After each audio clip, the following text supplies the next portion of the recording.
Arkadaşlar motorla ilgili de biraz bir şey yapmak istedim. Kendim bunları söküp boyayacaktım ama sizlerin de görmesini istiyorum. O yüzden kısa da olsa bir video çekeyim dedim. Şu an elimde şöyle daha önceki yaklaşık 1,5 sene önce kullandığım yanmaz boya var.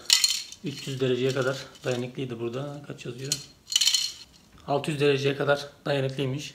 Kim marka. Çok memnun kalmıştım. Bunu kullanıyorum ara sıra. Şimdi bu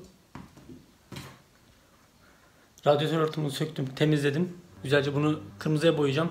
Üstüne parlak vernik atarsa belki daha güzel olur diye düşünüyorum ama atmazsam, çünkü bu yanmaz boya mat görünümlü. Ondan sonra şunu takacağım. Bunu zaten takmayı düşünüyordum. Bir türlü fırsat olmamıştı. Bunu da internetten bulabilirsiniz. Çok uygun bir fiyata. Yani açık hava filtresi kullananlar bunlardan kullanıyorlar. Ben de uzun zamandır takacaktım. Şimdi nasip oldu takmak. Bir de hava filtresini şu an yıkadım, zımparaladım. Aşağıda kurumayı bekliyor. Çok sıcak zaten, hava hemen kuruyor. Onu da kırmızıya boyayacağım. Böyle bir kırmızı detaylar olacak. Ekstra başka kırmızıya boyayacağım motorda yerler de var. Bunu da ilerleyen zamanlarda göreceksiniz. Takipte kalmanız yeterli. Şimdi bunları böyle küçük bir şekilde boyayalım. Sonra arabamıza takıp işlemi bitirelim.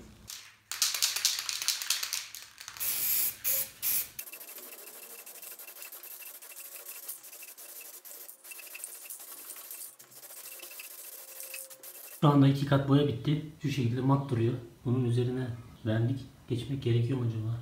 Normalde yanmaz boya. Vernik geçersek daha parlak olacak. Parlak olmasa da daha iyi görünecek bence.